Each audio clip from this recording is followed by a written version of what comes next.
Welcome everybody back into Nerd Sesh. As always, I'm Carson Breber and alongside me is Logan Camden. And it is officially off-season time, folks, which means we got to get ready for the NBA draft because it is only a week from today. A very quick turnaround here from the finals to the draft. So today we're going to be doing a mock draft. We're just going to mock the lottery today. So the top 14 picks, and we are going to be acting as if we were the GMs of these teams, doing what we would do in their shoes, not necessarily predicting what we think they will do, because it's more fun, in my opinion, to go off of our own beliefs and evaluations of these guys. And also, we just don't know. We don't have insider information, and a lot of times even the public stuff we hear is smoke screens from these guys. So we are going to be le GMs today. And Logan, you have been gifted with the first overall pick. You are GM of the Atlanta Hawks. Who are you taking in that one spot? With the first overall pick, I, as general manager of the Atlanta Hawks, am selecting Alex Sarr. It seems like the Hawks are going to trade Trae Young or Dejounte Murray in this offseason, is what the rumors are saying. They're going to choose to build around one of those guys. Whether one of them gets moved or both of them get moved, that really has no bearing on this decision to me. I think Sarr is the no-brainer number one pick in terms of upside and in terms of what he brings with his skill set long term. I just think Sarr has probably the highest ceiling out of anybody in this class. This is a relatively weak draft compared to years previous. We've had, I think you could argue probably the top four picks in the last couple of drafts might go number one in this one. I think we took that a little for granted in comparison to this year. But Sarr looks to be the kind of defensive anchor and rim protector that you can build a great team defense around. And considering that's been the Achilles heel of Atlanta, I think it's the smartest play. And, I think he's got other upside in terms of what he brings vertically.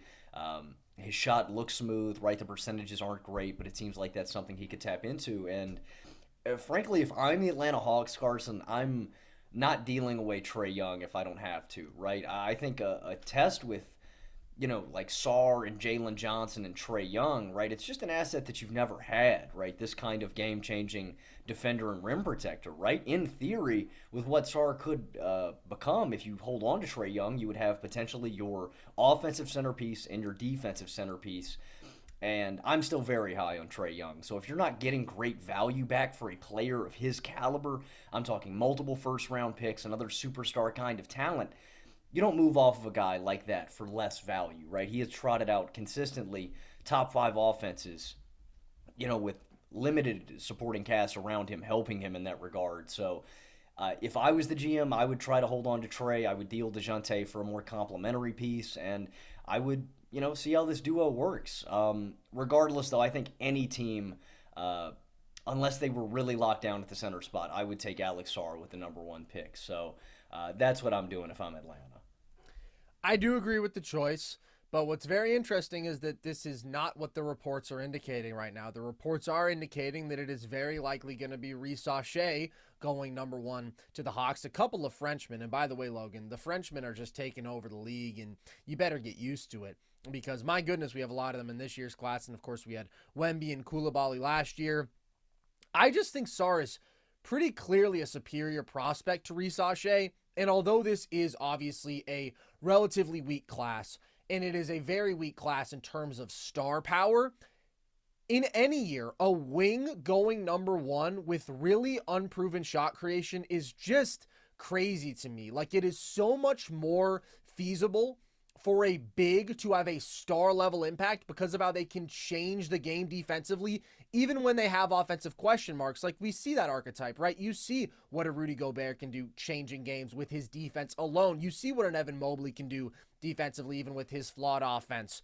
And I think that Sarr has tools. He has upside offensively. I think he projects as a decent floor spacer. And if he really figures that jump shot out, well, that's awesome. I think you get some short roll passing, some flashes of ball handling, and vertical spacing. Like, I do expect him to be at the very least a solid offensive player, but not a great one. But when you get that sort of awesome defensive foundation, switchability, rim protection, 7'1" with a 7'4" wingspan, that is a foundational piece that every NBA team can benefit from. And I do think that Sarr is the best prospect in a very valuable archetype.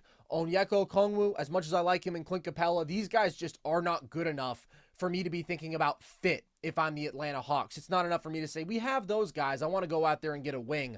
I'm taking the best player available because the front court as a whole is an area in which you can improve dramatically, especially on the defensive side of the ball. And this was huge for Atlanta to get this pick in the lottery. It was a long shot, but they desperately needed it because this past year was extremely disappointing. There are obvious issues with the fit between Trae and DeJounte long-term, and so you've opened up a plethora of options to yourself. If they wanted to trade this pick, which they seem to have no intention of doing, but they could have potentially parlayed that into more of a win-now asset. But as things currently stand, I think this is your best opportunity to put an awesome basketball player alongside Trae Young, who, yes, is going to be on a different timeline from Sarr, but you still have a long window around Trae if you commit to putting the right pieces around him. And so all around, they're just in a much better position having this pick. But if you blow it, well, then you have negated that advantage. And I think that going anywhere else than Sarr, to me, would be a mistake. Not my pick, though, but I agree with your choice. Number 2 is the Washington Wizards, who very likely are going to end up landing Sarr, because if Risacher goes 1, then I think Sarr is the clear next choice. Logan is disgusted at the thought of Risacher going 1, but there seems to be a real chance that it happens. It's weird, but sometimes teams are weird with the draft. Anyways, if I were picking for Washington at 2, with Sarr off the board, I'm going to take Reed Sheppard. And I just think Washington is in flat-out best player available mode. And to me, Sheppard is probably the second best player in this class. There's not a big drop-off whatsoever between 2 and like 8, maybe even 10, right? We're talking about a lot of dudes who have issues as prospects. There are some guys maybe with higher ceilings than Sheppard, but who have significantly lower floors. With Reed, I absolutely love the floor. Like, this dude is a ridiculous shooter of the basketball. He was a 100th percentile spot-up player. Quick release, constantly shot ready, lethal shooter in transition. Just like off the bounce, off the catch, you are getting a bona fide elite three-point shooter. One of the best that we've seen in recent years. He's also been quite effective as an on-ball creator, out of pick and roll, out of isolation. His ability to shoot from so deep and run very high pick and roll stresses the defense. That can get him a runway as a driver where he's not the most athletic, but that spacing gives him an advantage there. He's pretty crafty as well. And so I don't view him as some sort of star on-ball creator. I don't think that he's an exceptional ball handler. I don't think that he, again, is like a high-end rim pressure whatsoever. He's not exceptionally crafty when we're talking about some of those guards who don't have the best athletic attributes but are still elite pick-and-roll scorers. I don't see that from him, but I think he'll be a good pick-and-roll scorer. I think he will be an excellent decision-maker. Like, he is a very good passer in every aspect of the game. Executing out of pick and roll, executing designed actions, inbound, spotting cutters in transition, and he is fundamentally unselfish. He's always going to make those passes. So not an elite passer, doesn't do the sort of next level wow you stuff, doesn't have the size for these crazy passing angles to always see over the defense, but a very, very sound passer, an excellent shooter, a good decision maker, and then defensively, just an absolute pest. Again, he doesn't have great size there. We're talking about a guy who is like 6'2" with a 6'3" wingspan.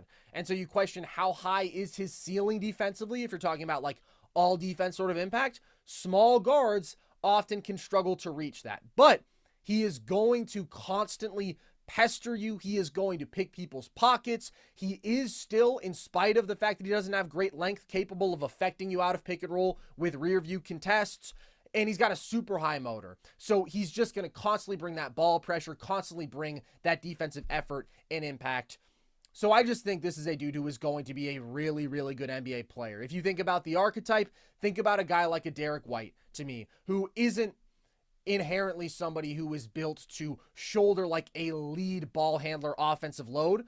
But if he's your second or third ball handler and he's bringing you massive defensive impact and elite spot up shooting, that's just a basketball player who I want on my team every single day of the week. And I do think that Reed Sheppard is that guy, and I'm just more confident in him being a really good NBA player. Not a great one, not a star, but a dude who I want on my team every day of the week than I am anybody else in this class after Sarr.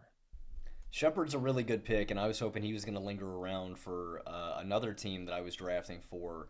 I don't think the Wizards are really in any kind of position to draft on like positional value. I think Agreed. they should just take the frankly, like the Wizards just need good basketball players. And I think there's a lot of guys who could immediately come in here and play because the Wizards are in such despair. I thought about Klingon here. I thought about Buzelis. I thought about Ron Holland. Like, I think all of those guys really work. But Shepard to me is the right pick. And one, you mentioned it. He's one of the deadliest shooters I've ever seen. The percentages will tell you that alone, but also like what he does off movement, what he does off screens, what he does as a spot up player.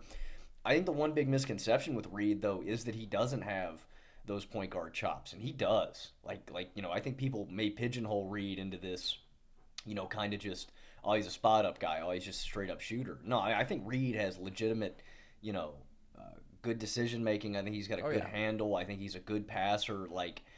I think Reed checks a lot of extra boxes, and you shouldn't pigeonhole him just into that shooter mold. I think he's going to be impactful immediately because of that, but I think he also has upside long term. It's a good pick, and like I said, man, the Wizards just need good basketball players, and Reed fits that bill. I think it's a good pick. I don't know. I was caught between other players, but I like that pick, man. I think Houston probably is the most interesting pick here. The fact that they have Brooklyn's first, a few more Brooklyn firsts over the next couple of years is massive for them. Classic Brooklyn. Obviously, we see the Celtics just win the title with two Brooklyn Nets for first-round picks, but they have found themselves in the very familiar position, and Houston made a genius trade by moving off of Harden when they did. The thing that I struggle with, Carson, with the Rockets at number 3 is like finding a guy that can play immediately and be impactful, and get like major rotation minutes for Houston. And there's a lot of different directions that I can see them going, right? Long term, if they're thinking about life post Fred VanVleet, maybe you get one of these young guards, Castle, Collier, Shepard if he was available. Collier at 3 is going only off the Logan Camden big board. Only off of my agenda, correct. If you wanted a little more positional versatility, maybe you go Donovan Klingon here. You can run him in certain lineups with Sengun at the 4 spot. He changes your defensive ceiling, I think. Or you go out and get one of these young talented wings and bring them off the bench, man, behind Jabari Smith Jr. like Buzelis or Ron Holland. I'm stuck between the UConn boys, between Castle and Klingon. And the only reason I'm debating Castle, I think Castle would be a really good pickup here. The only reason I'm debating that is because I wonder if long-term, if Amen Thompson is going to be your point guard, right? If that's already the contingency plan. Like, that's what's weird, man. Houston has so much young talent in abundance. Sengun, Green, Jabari Smith, Thompson, Cam Whitmore. I'm going to take Stephon Castle here. Damn. I just think he's a really good basketball player. I think he's a smart point guard. I think he's a really great defender. I think he does a lot of winning things at a high level. And for a team like the Rockets, that's kind of the player I want. There are more long-term projects, and I know that sucks because actually I like San Antonio nabbing Castle at 4 to pair with Wemby. I actually really like that a lot. But I am the GM of the Houston Rockets, so I'm going to take one of the best players available and a guy that just does winning things. For the Rockets, I think the Rockets probably need another guy to put them over the top, right? And maybe they trade this pick in searching for that guy if that guy becomes available. But there's not really a major need for them, and so I'm just going to take the best winner available. I think that's Stephon Castle, man. He does a lot of winning things immediately, and I think he's got pretty good upside long term. So, yeah, I think Castle's the pick at 3 for me. Bro ruined my plan for the Spurs at 4. Bit of a bummer. This is weird for the Rockets because there's not a single position group that you can look at and say that things aren't going to be crowded if you add another young, highly touted prospect there, which is why there is a lot of talk about them trading this pick. I think that it would make a ton of sense. Castle is obviously headed into a crowded backcourt, and not just that. Him and Amen have a lot of similarities in that they are these like freakishly athletic, big guards, like wing size, right? 6'7" sort of dudes who are predicated on athleticism and defense and playmaking. But you question the shooting, you question the lead ball handling. How do they coexist? That is sort of inherently clunky. And then you have this other super athletic bowling ball wing in Cam Whitmore. At the same time, I think that figuring out some sort of Klingon Sengun fit would be weirder. Like, you can't really figure out a fit between the two of those guys, in my opinion, just considering Şengün's lack of floor spacing at this stage and his struggles guarding in space.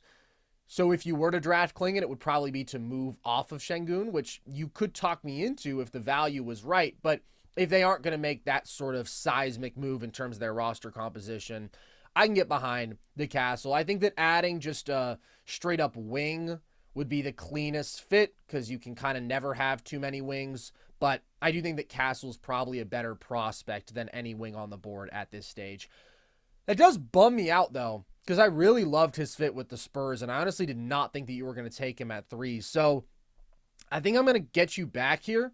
I think I'm going to take one of your favorite guys, and that is Cody Williams. I think that there is a lot of areas in which the Spurs can improve around Wemby. You need more high-end offensive skill in the backcourt. What I loved about Castle is that, to me, kind of the ideal vision for them is you add that one offensive engine in the backcourt, whether that's through the draft or whether that's trading for a Trae Young, which we talked about from the Hawks perspective. From the Spurs perspective, I would love that. I think that'd be perfect for Wemby. And then you want to pair that guy in the backcourt with maybe a secondary creator, an awesome defensive guy, an athlete, a bigger guard. And I was just like, Castle checks all those boxes. There's definitely questions about his shot. There's questions about, okay, how large of a role does he take on offensively? But also, like, because of his off-ball instincts, his cutting, because of the fact that he's one of the best offensive rebounding guards that I can think of as a prospect, and with all the defensive tools, there is a floor there with Castle. And if he becomes an average shooter, like, I think you're looking at a really, really good NBA player. So with him off the board, I'm going to go with Cody because I think that he is my favorite wing remaining. And again, when we talk about the Klingon fit, Klingon might be my favorite prospect left on the board. I do not think he works with Wemby. I know that there's talk about the Twin Towers setup. I just don't think you need it. I think that once Zach Collins got hurt and Wemby became the starter, it was very clear that this dude as a rookie was capable of holding down a defense at what could have been an elite level, like in terms of team defense, if he had capable guys around him. The on-off numbers are monstrous. They were legitimately a good defense with him on the floor and a disaster with him off it. Wemby's a 5. He's a 5 for the rest of his career from this point forward. Since December of his rookie year, to me, he just has to be your center. It's by far the best option for you offensively, and defensively it works really well. So I'm going to take one of the most versatile players in this class.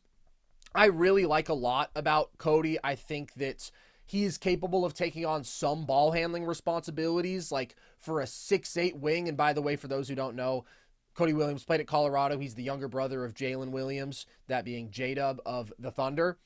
He's got some change in pace. He doesn't necessarily have like crazy pure quickness, but he's solid there. And he's a pretty effective driver when he remains under control. Sometimes he sort of has those baby deer moments, but then he's got great length, 7'2 wingspan as a finisher, and he's got really good touch there. So he's been extremely efficient at the rim. I think there's a case that he's the best rim finishing wing or guard in this class. And then he has pretty solid playmaking feel. I like his interior passing as a driver. He's not going to be a guy who carries like a heavy creating load, but again, sort of a tertiary guy who can make plays for you. I do think that sets him apart from, say, a Risacher. I'm more confident in that sort of offensive versatility from him. And then he's awesome in transition, great athlete in the open floor, good cutter, and is a solid catch and shooter. I don't necessarily buy him as like a good pull-up shooter yet, but I think he's capable of knocking down those catch and shoot looks. And then defensively, really good lateral mover, awesome length, gives a bunch of effort, still very slight, but his older brother's added size. I don't think that his frame precludes him from adding size. So I think that this is a nice fit for San Antonio because to me, you have your wing who you really believe in Devin Vassell. And then Cody Williams is the guy who you can play as effectively your 2. You can play as effectively your 3. If he gets bigger, maybe he could be a 4 in certain looks. I'm just going to take that sort of versatile all-around wing who I think is very close to, at the least, the best prospect on the board at this point. Yeah, I really like this pick. Cody is one of my favorite prospects in this draft. I'm really intrigued to see where he goes. I love his finishing at the rim, how easy he makes it look off cuts, man. He is so long. Like, he can just get to those looks and hit easy bank layups.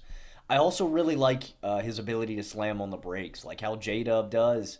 You talk about that pull-up jump shooting. I think it's a major swing factor in, his ceiling as an on-ball creator, but there's something there, right? Like he's got a really high floor now, but I think there's a really high ceiling with Cody too. I think he needs to work on his handle. One thing I noticed on tape is Cody really struggles going back to his left hand. He's really relying on his right hand right now.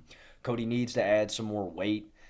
But like to me, these are all like really marginal things. I think he's going to be a good defender. I think he's a good decision maker. He's good without the ball in his hands. He just does a lot of things at a really high level. And so I think you could have gone with any of the wings there. If Castle is available, I'm jumping all over that if I'm San Antonio. But I don't really think you can go wrong with any of these wings. But in a lot of ways, I think Cody is arguably the most ready to play right now. And out of the wings that are my favorites, might have the highest upside. So Cody's one of my favorite guys in this class. I think he is one of the few guys that has maybe an all-star kind of ceiling. I think a lot of things are going to have to go right for him to attain that, but I'm that high on Cody. When we look at Detroit, if you have not heard, has just let go of Monty Williams. I think that is an excellent decision. Yeah. I think the Pistons fans are going to be throwing a party later today. The one thing they really desperately need is floor spacing and shooting. They were 26th in three-point percentage last season. They were 27th in three-pointers attempted. And when you think about the roster construction alongside Cade Cunningham, like Cade doesn't have a lot of help in that regard, right? You can load up on him, a lot of non-shooters around him. I was really hoping that Reed Shepherd was still going to be available here at 5. That was a pipe dream. I think that Reed is going to go very early in this. But if Reed was available, that's probably my favorite prospect. And so now you have this balancing act with Detroit where you ask yourself, should we get somebody that can play immediately right now and can play winning basketball, or do we get more of a long-term project that maybe fits with our timeline a little more? If you want that immediate, like plug-and-play, immediate impact guy, I think Dalton Connect would be a really good pick in what he brings shooting-wise. Considering his age and his ceiling, though, I'm not going to go with that. With the 5th pick as Pistons GM, I am going to take Matas Buzelis. I would consider Holland here, but I prefer Holland in maybe a bench 6-man or on-ball role a little more with a different team. Like, I want Holland to have some creative freedom where he has the ball in his hands a little more than in theory in a place like Detroit. And Buzelis may not bring the elite floor spacing that Connect does, but he does so many other little winning things that I think he can have a winning impact from day one, but also bring you that long-term upside. Positioning is phenomenal offensively and defensively. I think he's a great help side rim protector, and that's where I really am high on Detroit's defensive ceiling if they go with Buzelis in this core, right? Asar Thompson at the 3 or the 4, Buzelis at the other wing spot with Duran at the 5, Ivy and Cunningham, right? You got a lot of length, you got a lot of athleticism, you got a lot of youth. And I think it's a core that's going to work together. Are they going to win a lot of games next year with this team? No, probably not. I think Detroit's probably going to be in the gutter once more. This team's just not there yet to do that. But I think Buzelis fits the timeline. I think he does a lot of winning things immediately. And long term, I trust his shot. I think he's going to be a good floor spacer. It's not like mechanically broken or anything. I think he's going to be a good shooter, and I just think he fits his timeline a little more, right? I think Connect would probably have a more winning impact immediately, and I really think they desperately need shooting, but I like Buzelis' athleticism a little more than Connect's. I like his upside and his long-term prospects more than him. I'm going to go with Buzelis, and I'm pretty happy with this. I think Shepard's the ideal pick in the ideal world with all he brings, especially as a 2-guard alongside Cade, but I'm very happy to land Buzelis here at 5. I like Buzelis. Now, I do think that there are some questions about his game offensively, the shooting being one. I'm not out on his shooting potential, but I do think that there still clearly needs to be improvement there. I do think he has some issues finishing through contact, but he does a lot of stuff that you think will impact winning. I think that he has some of the best feel in this class. I think that he has some of the best overall versatility when you consider ball handling offensively at his size, what he can do in transition, the shooting potential to at least be solid there. And then defensively, he can guard in space, but he's really good as a secondary rim protector. So I like this for Detroit. The concern to me is just like a front court of Sarr, Thompson, and Buzelis has the potential to be destructive defensively, to be amazing in transition. Like, those are two dudes who are big and athletic and bring a bunch of versatility and connective traits.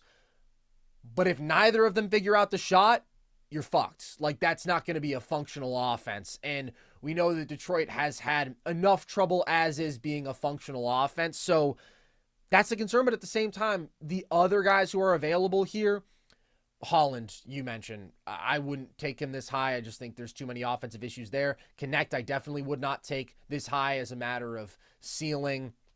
Klingon, my favorite player on the board. I just think Duren has shown you enough where I wouldn't want to replace him at this point.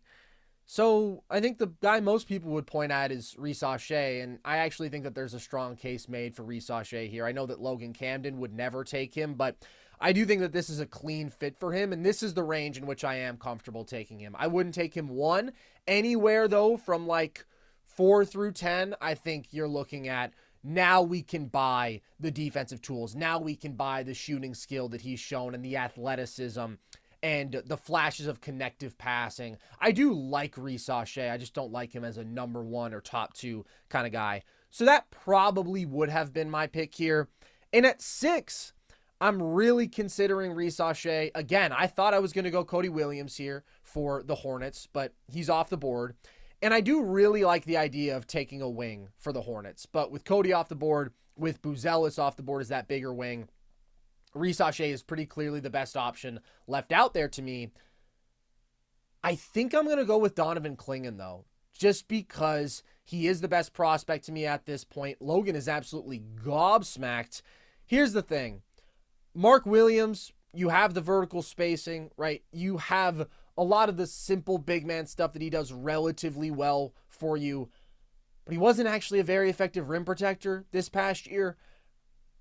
He's just not the sort of guy who, again, I would be looking at and saying, okay, we need to prioritize fit over best player available, because I think if you put together a core of LaMelo, Brandon Miller, and Klingon, and LaMelo can stay on the floor, like, that's really something. I am extremely confident in Donovan Klingon being a good NBA player. To me, the highest floors are probably him and Reed Shepherd.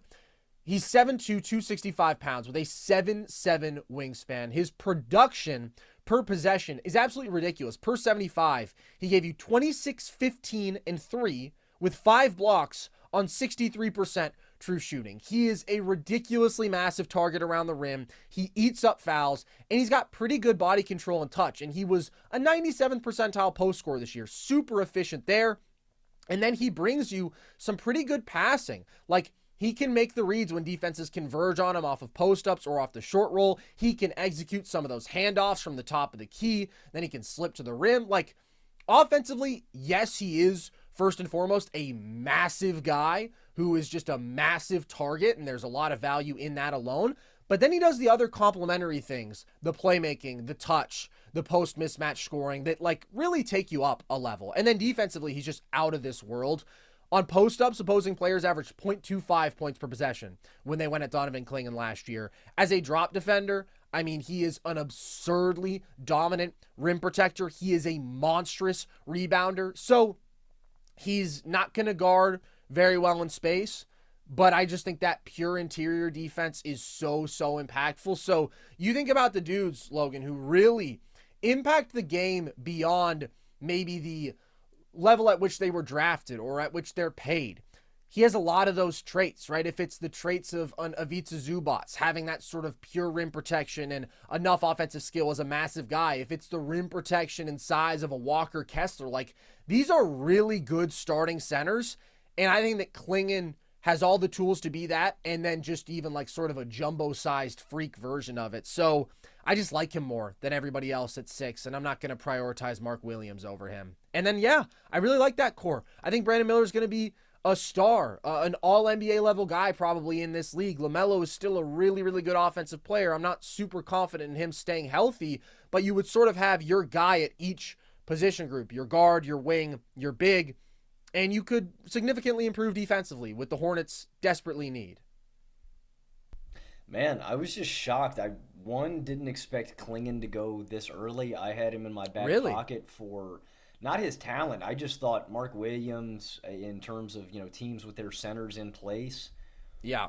I like the pick. I'm very high on Klingon, and I think in terms of immediate impact, he's just going to be a stud. Like, he's a winner. And for a team like Charlotte that has been so bad defensively for so long, like, you talk about culture setting and like identity, Klingon can help immediately there. And so I like it. I was really hoping he was going to linger around for one of these later picks so I could pair him with somebody. Really? I think this might be on the low end of where he goes. I don't know. It's interesting, and that's what's so tough about this draft is, like, we're talking about legitimately every pick. There's multiple ways you can go, and, like, maybe if that guy doesn't go at 2 or whatever, I'm not going to consider him again until 8 because of fit. Like, that's just the nature of this draft. It's really, really unique. Well, yeah, and I mean, Klingon has been mocked, I've seen in some, to go 1 to Atlanta over, like, Sarr.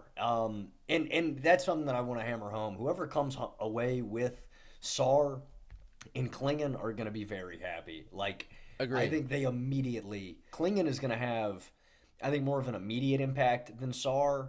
I think Sarr's probably got better upside, but both of those guys I can see as defensive anchors for the future. So, Fit's a little clunky. You probably move Mark to the bench, right? Like, he's just going to be your backup big moving forward. I think you go all in on that. I also think Charlotte needs wings, but when there's so many questions around other guys, like, I don't hate this. I think Klingon's as close to a sure thing that is on the board right now as you're going to get in this draft. So in terms of value, I think it's a great pick.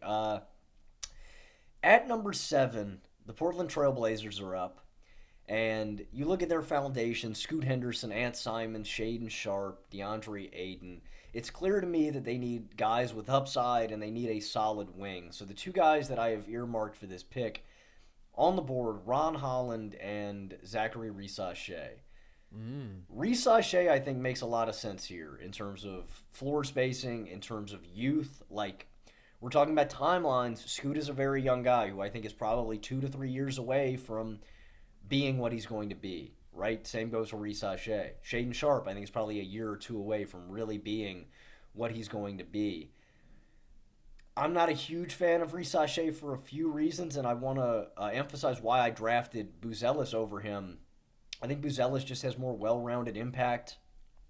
I think he's a better passer and playmaker. I think he's a better decision maker. I think he's a better defender, right? And what he brings is a help side rim protector, defending in space. I think he's a really good defender. The only edge I think Risacher has him is floor spacing. And Risacher concerns me in a lot of ways. 34% of his shots came from behind the arc this year. He doesn't create a ton of downhill rim pressure. I worry about his motor at times. But just in terms of fit and like timeline, I am going to go with Risacher here. It's the right pick. It's the right pick, Logan, and I'm proud of you for taking him. And I'm not saying that like I think he's going to be a complete bum or anything, but the one thing I want to hammer home about Holland is Holland, I think, has another level to tap into as a ball handler and as a self-creator, and I think he needs to go somewhere where he can have the ball in his hands a little bit. And I'm not talking about as like a lead creator or even as the second guy, but maybe as like the sixth man immediately or as the third guy. I don't really see that opportunity for Ron in Portland, right? He's going to be playing alongside Scoot. He's going to be playing alongside Shaden Sharp. He's going to be playing alongside Ant Simons. So while I prefer Holland to Risacher, it's marginal. I think Holland needs to go somewhere where he can spread his wings a little more and grow his game. I think he's going to be better long term. But Risacher fits in here like a glove to me, where he doesn't have to be a on-ball creator. He can be a floor spacer. He can be a defender. And again, I think the timeline just works here. Portland has hit rebuild mode, full rebuild mode, and Risacher is one of the youngest guys in this class with some really high upside. So, I may not like Risacher as much as some of these other guys, but I think he's just a better fit here in Portland. I really like the fit. I do think that it's cleaner than Holland, and I do think that this is an appropriate spot to take Risacher. Like, I am pretty confident in him being a solid 3-and-D wing at the next level. There's not a huge sample size with his shooting beyond this year, but this is a dude who's shooting close to 40% on high volume at his size that is valuable. Only 70% from the line or so. So you can question, is he an elite shooting prospect? I wouldn't necessarily say that he is, but is he a good one? Yes. And then you look at the size, the length, the mobility in space. His defensive IQ is pretty good. Like, he's just going to be a good 3-and-D wing, in my opinion, which I would not take number one overall because of his issues as a rim finisher. That's the biggest thing. Like you mentioned, his three-point frequency. That's only a problem if you're expecting him to be like the guy. If you just need a really good spot-up shooter, that's great. You want dudes who are taking high-volume threes. Like, you can make a living as an off-ball player just being really good there. In fact, it's a great way to make a living. It's something every NBA team needs. So it's just that lack of rim finishing and ball handling that concerns me with Risacher as like a top guy. But at number 7, I really like it. And the backcourt's already a little bit crowded in Portland with Ant Simons and Scoot, and maybe they move off of Simons. Adding a really good wing, to me, is just a very safe play. Shaedon Sharpe, of course, in that backcourt as well. So I think you made the right choice. Yeah, I just wanted to correct myself. I said 34%, 44% of his shots came from behind the arc, which is just to emphasize the downhill rim pressure, stuff like that. But again, I think in a situation like Portland, with the surrounding athleticism where they desperately need floor spacing, I think it just works a little bit better here than other spots. It's a good fit. And I think he would have been a very good fit at number 8 as well if we were assembling a little bomb squad of good wings around Wemby. Getting both Cody Williams and Risacher would have been an interesting outcome. But I really like this outcome, Logan, because as I mentioned earlier, I think that the Spurs are basically going to build their backcourt from scratch. I mean, shout out to Trae Jones, but like, he's not going to be an important piece of this team's future. He's like going to be an awesome backup point guard. I think you want one offensively oriented guy, one defensively oriented guy, and Cody Williams maybe can even start in the league as a 2. But that offensively oriented guy, who you do have an opportunity to take here at number 8, is Nikola Topic, Logan, who I really like. I think he's too good to pass on here with the remaining available options. And this man is falling. For those who don't know, he's been viewed as like a consensus top 5 sort of guy, for the most part, as close to consensus as you can get in this draft. But now, tore his ACL, and you're starting to see him fall into the mid-teens. I think it would be a mistake to let Topic fall that far. I think that he's the best offensive guard in this class. So if you're not going to go out there and get a Trae Young, get yourself a Nikola Topic. This is a guy who does a lot of awesome things offensively. He is a shifty downhill driver, very efficient below the rim finisher, embraces physicality, good body control, eats up a good amount of free throws, and then is an amazing free throw shooter, 87% there. But it's that change in pace, that shiftiness that really makes him effective as a scorer. Like, he's pretty tough to stay in front of. And then the passing is really the greatest strength of his game offensively. He is dynamic. He is creative there. He is the best passer in this class. He can fire those hook passes over to the roller. He can make those skip passes. He can make those laydowns and wraparounds. And he's very selfless. And he's getting trapped. He's getting blitzed pretty consistently off pick and rolls and just dissecting teams. 87th percentile pick and roll creator, 86th percentile isolation creator. The one concern with him offensively that I know you've raised before, Logan, and I think makes you a little bit lower on Topic than I am, is the viability of his pull-up shooting and his intermediate scoring game. Because at the very least, you need to be able, as a pick-and-roll ball handler in league, to consistently beat teams with that floater, and it sure would be nice, and it's borderline essential, to be at least a capable pull-up shooter. And Topic is only 30% in terms of his off-the-dribble shooting this year, but I think he's going to get better there. He's an 87% free throw shooter. Like, that's reflective of really good touch. And then if he puts that together, he is maybe like the guard outside of Castle because of his athleticism who has like legitimate star upside offensively. And I do think that he's just a more polished, better offensive player than Castle in every way. Castle, it's like if he figures out the shot and then you pair that with the defense, that's an awesome basketball player. Topic is not going to be a plus defender, but if there's a star perimeter creator in this class, to me, it's him. And I don't really understand people freaking out over a torn ACL with an 18-year-old. That's another thing. This guy is one of the youngest players in this class who just had an outstanding season playing against grown men. I see a lot of mature offensive traits from him that make me think, even if it's not as a lead creator, like he's going to fit anywhere offensively and bring value on that side of the ball. And in San Antonio, I think he could have a wonderful pick and roll dynamic with Wemby. I think this is exactly the sort of lead ball handler who can make all the reads that a Trae Jones can, but can also threaten you as a scorer with his driving ability, which is what you need to be a legit high-end offensive player. Topic has that going, and if he improves the shot, like, I love this guy, and I would love getting him at 8 for San Antonio. Yeah, I actually really like this pick for San Antonio, Carson. I am a little concerned with some things about Topic. The scoring, for sure, is like a lead ball handler, but I like it in terms of, he's a young guy who I think there's just a lot of opportunity in San Antonio. That's why I kind of like San Antonio as a destination for a lot of guys, because there's just, the only building block in place is Wemby. Like, there's a lot of, opportunity there to grow. And I may be critical of Topic's scoring game, but he does a lot of impressive things, right? He's a big ball handler. He's a pretty physical driver, too. I like how he uses his body. Good finisher at the rim.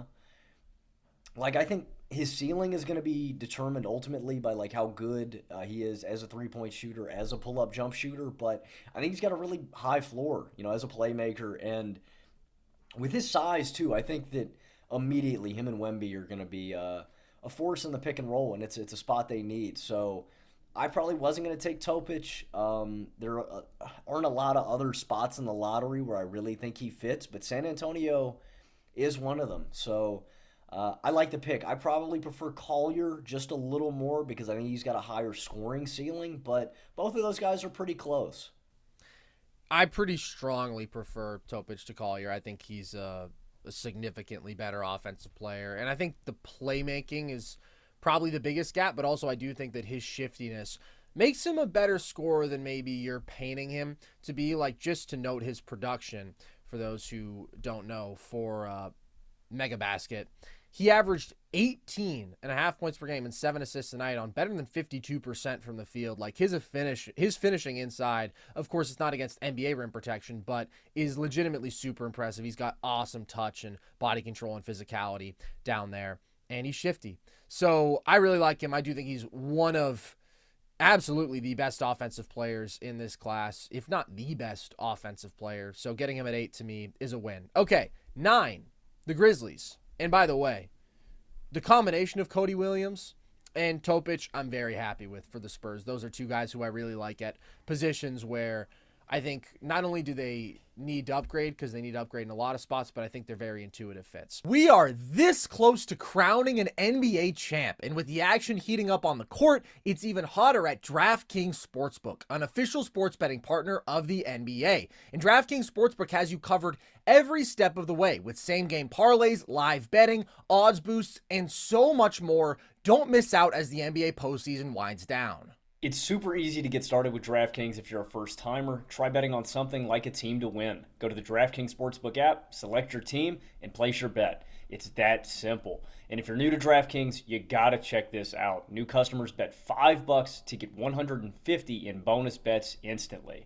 Download the DraftKings Sportsbook app now and use code NERDS. That's code NERDS for new customers to get $150 in bonus bets when you bet just $5. Only on DraftKings. The crown is yours. Memphis. Who you taking, Logan? Size-wise, too, just one final thing on Topic. For sure. 6'6", 200 pounds, 7-foot wingspan. Like, he brings that dimension, too, which I like about Topic. You're running a big-ass lineup out there, which is, where the game's headed. Memphis is in a very interesting spot, and I have boiled this down to 2 players. I've thought about Dalton Connect here at 9 for Memphis in terms of what I think he does for this half-court offense.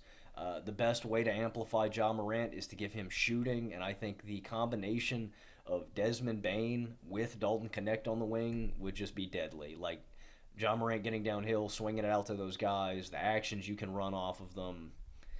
So Connect is interesting. I think this is probably about the range that I would take him and his immediate winning skill set. The other guy, and he's risen up my draft board pretty significantly. I had him end of the lottery, down to 20, and he's climbed to 12 for me. Connect and this guy are side by side. I'm really thinking about taking Kel'el Ware out of Indiana here. Whoa, big switch from you, Logan. Yeah, I hate watching Ware shoot free throws. Every Indiana game I turned on this season, dude, Ware was clanging free throws, which is so This is frustrating. what you always say. Yeah, but Ware's a great defender, man. He is a great defender. Like, I think it's, in my opinion, it's kind of a stylistical choice for Memphis, right? Do you want to potentially take your offensive and half-court ceiling up a little more, or do you want to raise your defensive ceiling, right? I think Triple J and Ware on the inside could be really potent, really, really intimidating. Like, the rim protection there is great. I think I'm going to take Connect here, though, just because I think that's what Memphis needs a little more. I think they need that raise in offense. Now, the one thing that I'm also debating here is, I don't know, how much do you buy into G.G. Jackson and like Vince Williams ceiling long-term too? Because those guys looked really good last year, and maybe you're saying center is a more important need for them. So the guys I would debate between Edey, Ware, and Connect. Edey and Triple J are just a little too clunky to me. Ware, I think, is a little more mobile, makes a little more sense, but like borderline, like Connect's going to be a really good rotation player immediately. He doesn't have a super high ceiling, so like even if you like Gigi or Vince Williams more, I think Connect's going to give you a really solid 20 to 25 minutes a night, and can start or can come off the bench for you. So I think he brings you some lineup versatility. I think he brings you some much needed floor spacing, and if they do choose to start Connect, I just think that half court offense gets a lot better with having Bane, having Connect alongside Ja. They're just going to amplify Ja's skill set a little more. So maybe it's a little early in terms of long-term upside, but I think Connect just is a winner immediately and brings another dimension that Memphis' offense desperately needs. I don't think it's early for Connect. I was actually thinking about taking him with the next pick. He is absolutely one of the best offensive players in this class. Just an absolute knack for scoring. Can do it in really every way. Off ball, relocating, cutting, curling off screens. And then on ball, he's a pretty solid finisher. He's well built and a dynamic shooter of the basketball. Eats up fouls, solid playmaker. Like, he's just going to fit anywhere offensively and bring you a pretty high floor. So I don't think it's a reach. It would definitely be more of a reach in terms of just their caliber as a prospect to take any of the centers, if it's Kel'el Ware, if it's Yves Missi.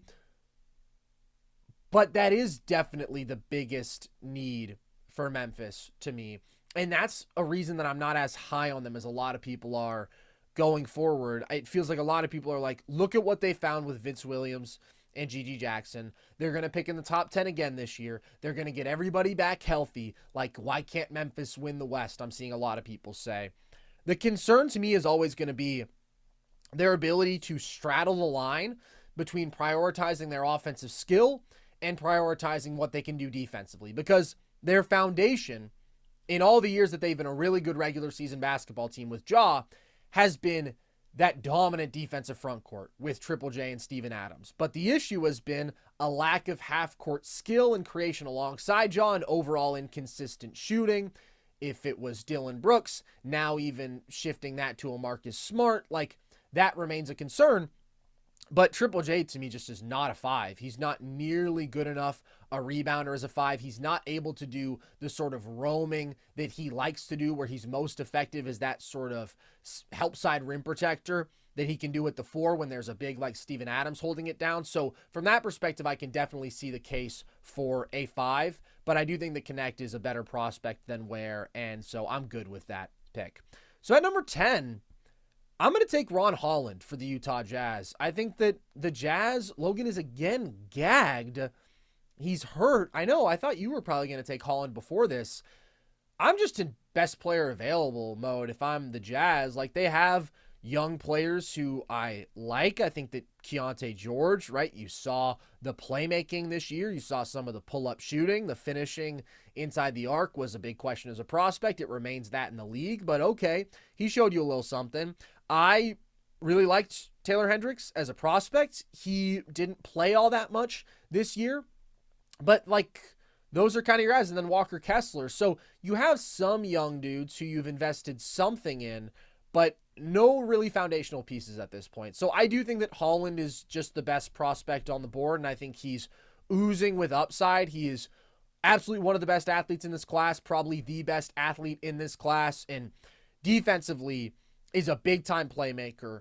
Incredible recovery ability. He's got a 6'11 wingspan, super long, and his motor doesn't stop, and he can really play numerous roles defensively. On the perimeter, on ball as the low man, moves super well laterally. So you're getting a dog on that side of the ball. And then offensively, he's a very inconsistent shooter, and so the question of what sort of ball handling role can he take on is a real one, but he's shown playmaking potential, and he finds ways to impact the game offensively without the ball in his hands. Cutting, screening, the sort of stuff that you don't always see from a wing of his size, he is willing to do, and that's a great way to weaponize his athleticism at 6'6". So to me, he fits in multiple situations, and we'll see how good of an offensive player he can become.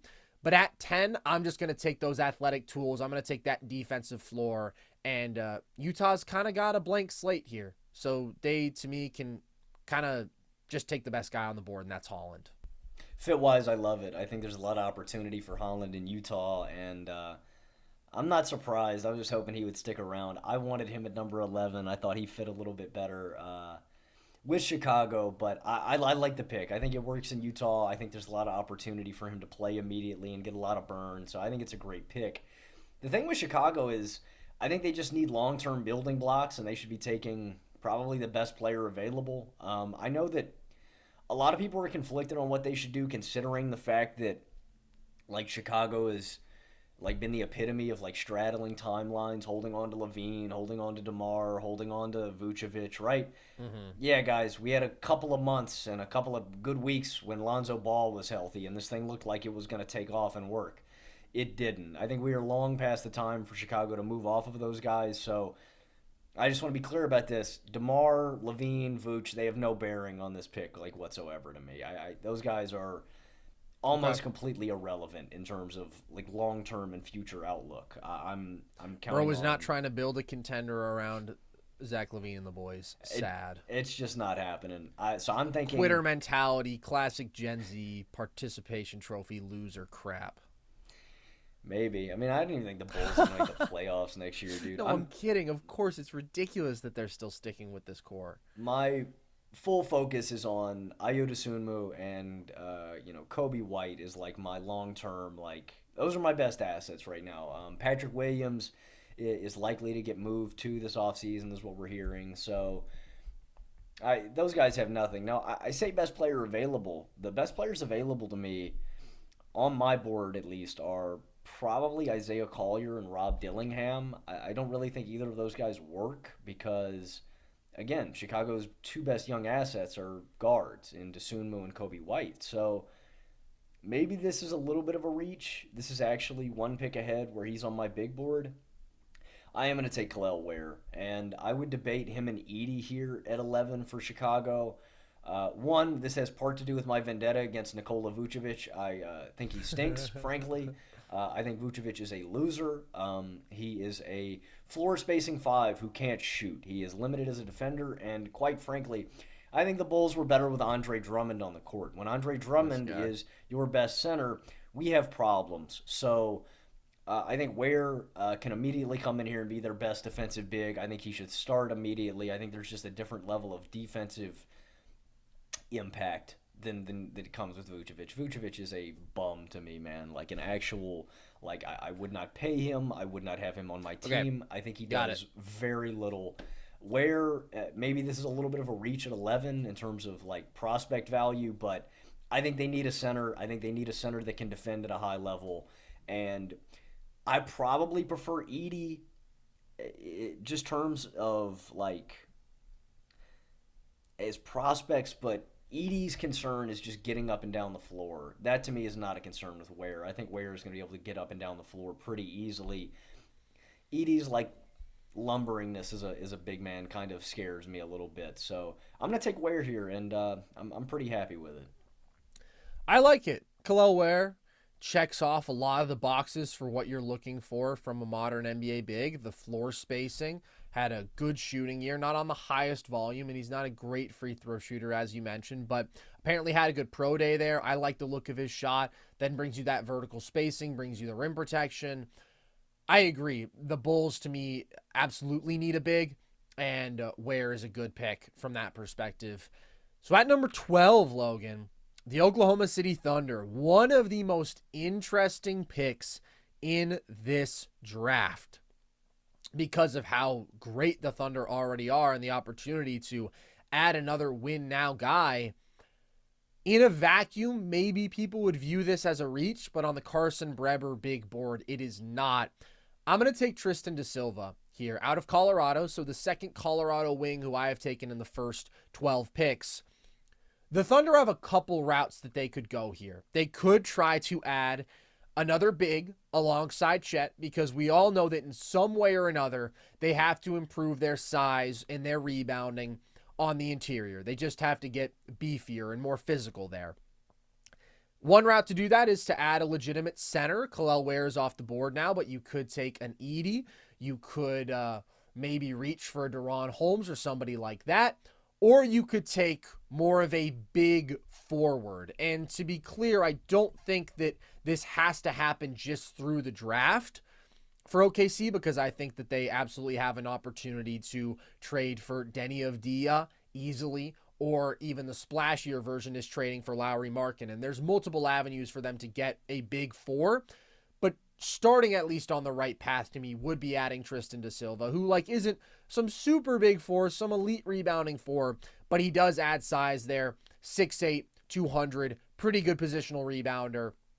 It just does a lot of awesome stuff. And to me, the best outcome for OKC is you add size in the front court while maintaining what makes you great, which is your 5-out offense, your drive and kick ability, everybody being able to put the ball on the floor and make decisions and make reads and knock down open jumpers. And that is Tristan Da Silva. This is an extremely versatile basketball player, can defend multiple positions, and offensively is a very solid playmaker, a 40% three-point shooter, a good driver, just a very, very complete player who is ready to contribute now, which to me, if I'm the Thunder, I don't mind taking a 23-year-old who I just know is going to be a good basketball player. And that to me is Da Silva, and really the offensive versatility. This is a guy who you can have make decisions as a short roller. I could see him being used as a screener a good bit in OKC, or who can be running pick and roll, who can make the reads in transition, who's a good finisher around the rim. I think that this is a really good basketball player and fits OKC. Again, this isn't the move for them, but it is absolutely a move in the right direction, and I prefer it to going the center route. Yeah, I like this pick a lot. I think Da Silva fits like a glove in Oklahoma City, and in a lot of ways, it's similar to them taking Kason Wallace to me. Kason, immediate impact, high IQ, gonna make the right play, gonna fit, gonna do the little things. Da Silva does all that. I also think he brings, some size next to Chet in terms of strength, weight, you have a big body kind of four now next to him. Yeah, I think this is a great fit, and I don't think this is a reach by any means at all. Top 5 highest floor in this class, very clearly. Maybe a top 3 highest floor. Yeah, I think he's going to be a winner and just make winning impact plays immediately from day one. I'm very happy that I drew odd picks in this one, because at 13 I get to draft for my Sacramento Kings. And hooray! There's a few big needs that Sacramento has. I think a bench big behind Domas. I think Edey could be interesting in terms of maybe 20 minutes a night, giving you some energy. Missy, I think they need some wing depth. But considering this guy's still hanging around in the impending free agency of Malik Monk, that could have some bearing on this pick for Sacramento. I think Sacramento's likely going to lose Malik Monk. They can reportedly offer him a 4-year, $78 million deal. I'm throwing whatever money he asks. But as a contingency plan, I think they should take Rob Dillingham. And I think it works in terms of, he's not going to be a lead ball handler immediately, but I think that's kind of the beauty in it, man. You can have him as your sixth man immediately, come in and fill it up. Is he going to be as impactful as Malik Monk? No, but not by any means, man. It took Malik years to get to this level, but just in terms of being worried that Malik might leave in free agency and probably get a really fat bag somewhere else, I like this. And I like it as a role immediately for Rob, too. So I think center or six-man is where the Kings should go. Or if there was a wing that they really like where we could stop playing Harrison Barnes, that would also be beautiful. Unfortunately, I don't know if that wing's in this draft. The other guy I would consider, and who I think maybe is a better fit immediately, I really like Antonio Reeves, the other Kentucky guard. I think he's probably a little underrated. I wouldn't take him over Dillingham just because of Dillingham's upside, but I think Reeves is a immediate impact kind of winner now too. But I like Dillingham's upside That would be a little more. crazy at 13. Yeah, so I'm gonna take Dillingham here. Dillingham is interesting. Let me pitch you an option that you hadn't mentioned. What about Devin Carter here, who I think a lot of people might be surprised that neither of us have taken? And to me, if I'm looking at the sort of guy who could complement De'Aaron Fox, and when I think about what the Kings really want, to me, adding a versatile, really good perimeter defender and a guy who offensively is also versatile, right, is going to be more of a connective piece than he is the sort of guy who conflicts with De'Aaron Fox in terms of how much they're going to handle the ball, who is pro-ready, 22 years old, brings a lot of those winning traits to a team that is trying to take that leap from decent playoff team to really good playoff team, maybe somehow work their way up to contender. Thoughts on that option? I don't hate it. I just think it's a little bit of a reach. I have Carter at like 20 on my board, so ideally I'd like the Kings to trade down if we were to get Devin. And why do you have him so low? I mean, it's just, well, one, it's fit. Two, I like other guys more. Carter's offensive game, I could have figured that out. I meant, what about his game? Carter's offensive game a little bit, I'm scared of just translating. Like, he scores 20 points per game this last season, but I don't think his offensive game is as smooth as that suggests. Like, he does a lot of connective things. I would just rather have the scorer. Okay. And, like, Herter to me is kind of stamped as, like, the... Like, is he? Two guard. Like, he's going to start alongside Fox, you know what I mean? And then off the bench, we kind of already have Davion Mitchell. So I think Carter's a good guard. Like, I do like Devin Carter in the extra things that he does. But I'm concerned about us losing Malik, and I'd rather just have somebody ready to go in that role. And, I mean, Dillingham's probably not going to be super efficient his rookie year. He's probably not going to be, like I said, nowhere nearly as effective as Malik Monk. Malik's a freak, man. He's grown so much since his rookie year, but yeah, if we are going to lose him, I'd like somebody to fill into that role immediately, and I think Dillingham has a ton of upside too. So I also think it's getting late, man. Dillingham's got to go somewhere in the lottery, right? I don't know. He's a really interesting prospect because this class, as we've talked about, is basically devoid of star talents. But it is pretty rich with relatively high floor guys who you think project as good role players, good starters. Dillingham is one of the few dudes who you can see the path to actual offensive stardom. Like, he's just a hell of a shot maker. And with the ball in his hands, he's twitchy, he's jittery. He's a really good ball handler. He's got really good floater touch. He's a really good pull-up shooter. He's a really good catch and shooter. He's got that dynamic creation off the dribble, getting to his step backs and whatnot. Like, if you're just looking for a tough scoring guard with a deep bag who's fun to watch, like, that's Rob Dillingham. He's that guy. But then there is the question of, okay, does that mean that he's going to end up being a sixth man for us? Because he's a mediocre finisher around the rim, and he's slight there, and he's small, and he's not a great vertical athlete. He is, I would say, a good playmaker, but not a great one, and I don't know that you're super confident in him being like your lead guy. And then he's going to really struggle defensively. Like, this dude is small. He's 6'1" with a 6'2" wingspan, slight, and not very smart defensively, not very committed to that end. And so there's no question, like, he'll be able to produce enough offensively. He can be a sixth man. And that's sort of like the default thing that we say about these guys who it's like, yeah, they're a tough bucket, but I'm not super confident in them being more than that. But like, really, how valuable is that sixth man? You know, how many teams are knocking on the door to get a Jordan Clarkson? Like, that's where I do wonder if he could slip, or if he would slip if I were the GM for all 30 teams.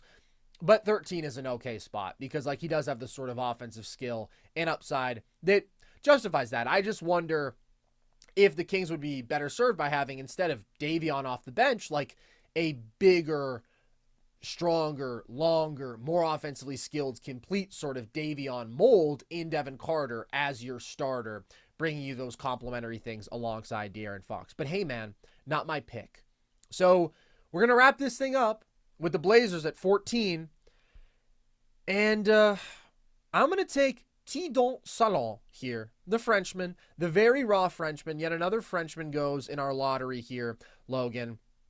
Salon to me is just a guy who is oozing with athleticism and is very raw and is going to take time. But like, if anybody can take on a project, to me, it's the Portland Trail Blazers. They're not in any rush, and they've already had a pick earlier in this top 10. We mentioned some of the high picks they've had in recent years with Shaedon Sharpe and with Scoot Henderson. So I like Salon. I like his potential as being a sort of ceiling-raising wing here, because he's a freak athlete, one of the best athletes in this class, and really understands how to weaponize that, similarly to like a Ron Holland, but maybe even more so. I love his instincts as a cutter. His three-point shot is improved, and I think it looks solid mechanically, but it's still a question. He was hovering around 30% this year, and sometimes he has these bad misses. So, like, that's not whatsoever a proven thing for him. And I think to some extent his success is going to hinge on that. If he becomes a good three-point shooter, then I love the guy. If his shot is worse than the numbers have indicated up to this point, well, then that's a problem, because that means he's probably an offensive liability. But there's still ways that he can make up for that with his athleticism. And really the biggest selling point is what he's going to bring you defensively. I just think he's pretty destructive as both an on and off ball defender. So you always have the dichotomy of these dudes. You can call it the Sekou Doumbouya to Giannis scale, right? Of like these super athletic wings who are raw as hell. Do I think that Salon is going to be Giannis? No, of course not. But I do think he's better than Sekou Doumbouya. So I'm going to bet on the athleticism. I'm going to bet on the defense. I'm going to bet on him finding enough ways to produce offensively to where he's worth taking as a sort of relatively high upside option for Portland. There's nobody else in this range who I'm really losing sleep over them passing up on. Is there anybody who you look at 14 who you would like strongly prefer? Carter, I guess, is a guy who I could definitely argue, but again, that backcourt is already crowded. Yeah, that's what I was gonna say. Is the one guy that I thought I would have taken or you would have taken is definitely Collier at this point. But again, I think he needs to go to a spot that needs a guard, right? You're not gonna go to a spot with a crowded backcourt and then what? Just not play all year, right? That doesn't make sense. I love this pick. I love this pick for Portland. I think it is an awesome one. I think this is the pick I would have made. I love his court awareness engagement. Like, he is one of the best motors I've ever seen from a prospect. He does not stop. I mentioned this in a pod we did with Thunder Chets, those guys, for a draft preview. I compared him to the Energizer Bunny, man. You strap a battery on his back, and he's ready to go. Like, he doesn't stop. If there's a rebound, he's going to get it. If there's a spot he needs to be in, he's going to be there. I think he's a really impactful rebounder and defender immediately. And then, like you said, if his shot comes along, bam, he's like a dream 3-and-D wing. And Portland, and I love the fit too with Portland. Portland is in no rush to compete immediately, right? They got a lot of young assets. They got a very young team. And like thinking about another guy they drafted last year, like if Ryan Rupert like pops too, dude, that's a special defensive front court that you got. The two French. Really, the French connection, man. That's a great duo of wings there that have a really high defensive ceiling if both of those guys pop. So I love that. I was thinking about taking him earlier too for even like the Kings, man. I think that guy. I just love his motor, man. I love the energy that he brings to the court, and he's got high upside too, man. 7'1" wingspan, 6'9", 200 pounds, and he's just 18 years old. I like a lot of the stuff he does. Yeah, crazy athlete. And the biggest thing with those guys is, do you know how to weaponize that? And just with his effort, with his motor, with his movement, I think that Salon does. All right, Logan, we're done here with the lottery. Who is the guy, and you sort of touched on this, who you're most surprised didn't go? Yeah, I know you weren't as high as I am on Collier. I think relative to most draft places too, I think I'm higher on Collier. I just love his strength, his physicality as a driver, man. I think he's got really good touch and body control on drives. I like him out of the pick and roll, and I think he's got legitimate upside as an off the dribble like shot creator. There's multiple games this year where he's hitting 2+ threes off the dribble with range. I just think Collier's got a really high offensive ceiling. And again, I just want him to go to a spot where he can get a lot of touches. I think Utah is an interesting landing spot. If they don't want to go with Ron Holland, I would take Holland over Collier if he is available. I just think he's the better prospect. But I want him to go to a team with a relatively shallow backcourt where he can play and get real minutes. And then the other guy is probably Zach Edey. And I know, again, Edey's a very polarizing player.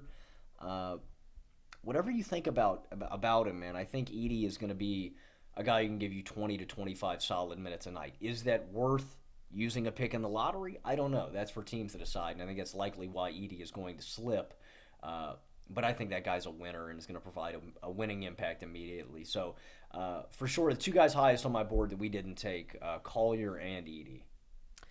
I do like Edey. Again, I think that there's a lot of animosity directed towards him because of how dominant he was in college, and people often don't like the play style of that guy is so big and nobody can stop him. But guess what? When you are the sort of massive human being that Zach Edey is, when you're 7'4", 300 pounds, and you're actually coordinated and you're actually pretty fluid and you actually have good touch in the paint, like, turns out that's incredibly difficult to stop. He posted up more in his college season than I believe every NBA team did in a season that's more than twice the length with 15 players on their team versus just one guy. That's going to be a problem in terms of mismatch stacking. The thing for him is really just who are the teams out there who would justify that draft pick in terms of positional need. And I think that you could have gone with him at 11 for the Bulls. You could have gone with him maybe at 13 for the Kings. Outside of that, though, 12, again, some people will sell for the Thunder, but I just think plotting Zach Edey in this team that is so much about playing fast and playing 5 out, it's not really as good of a fit as it may seem on paper because they're adding a center. But I think there's going to be someone in the late teens who takes him. If he got all the way to New Orleans at 21, like, that would be a really good pick for them. And it's still a plotting big like Jonas Valanciunas, but it's a dude who can actually really defend on the interior, which I think would make that an improvement alone.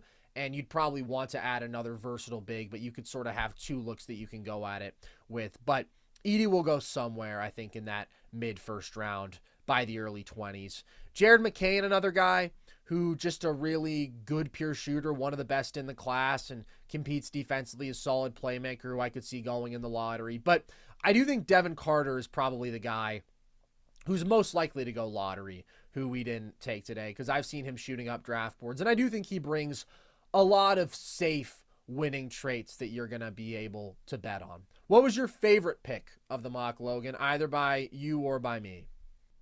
I think my favorite pick actually might be Ron Holland to Utah, man. I think that's a really good fit. Like, again, I want Holland to go to a spot where there's not like a really well-defined hierarchy where it's a team that's figuring things out, i.e. a Portland, a Utah, right there. Very much in progress, where he can, play freely to make mistakes, right? That's a lot of things with these, like, young prospects, man. They just need to play, right? They need to get better. They need time where they can mess stuff up and grow from those mistakes. And, like Scoot wasn't great in Portland, but that's experience. Right, and I look at a guy like Ron Holland, and I just think he just needs more playing time. And Utah is in no way like pressed to win games right now. They are on a deep timeline, so yeah, I love Holland. I think he's going to be a great player, and I think the opportunity that he would be presented in Utah really works. So yeah, I really like Holland to Utah at 10. Thanks, man. Here are my favorite picks. You taking Sarr at 1. I wish that the Atlanta Hawks would do that. I hope that they will. Risacher at 7 to Portland I thought was a very good fit. And then I really like what I did with the Spurs. I thought them landing both Cody Williams and Topic at 4 and 8 would be a pretty good outcome. So I'm excited, man. We still got a week left until the draft, and we're going to be coming with more coverage, so stay tuned for that. We are also going to be bringing in some trivia content soon. We're going to have a bunch of guests throughout the summer, and that will be starting by the beginning of next week. So stay tuned for all of that. Also, I do still have a YouTube video coming on an aspect of the Celtics championship success. I won't say exactly what, but I'll be giving a little bit of love to a couple of key guys in that title run. So stay tuned for that as well. And with that, as always, appreciate you guys. You can find us really everywhere. You can watch all the full shows on YouTube. You can listen to shows across audio platforms. You can check us out across social, TikTok, Instagram at NerdSesh, Twitter at Nerd_Sesh. You can check out our merch at thevolume.com, and you can join our Discord. The link to that is at the link tree across our social media bios. And you know what, Logan? This is the summer of greatness. I don't know if you guys have heard. I proclaimed it to be so, and this is going to be a great offseason. I made a TikTok yesterday. I don't know if you saw this, in which the whole premise was, okay, let's do impressions of these NBA players, but it doesn't sound anything like them, okay? And I posted that, and everybody just said, oh, Carson's losing his mind. Oh, this is going to be a long offseason. Dude, we're not even 24 hours into the offseason. First of all, it was a great idea, and you guys should have all loved it. And second of all, we got plenty of stuff cooking for you guys in the offseason. We started off with a bang, the impressions video, which everybody should have loved, and if you didn't, you were wrong, and it's just going to be bang after bang after bang. We're going to be banging for the next 2 months straight. So with that, as always, I've been Carson Brabber. What? You heard me, brother. I've been Logan Camden. And this was Nerd Sesh.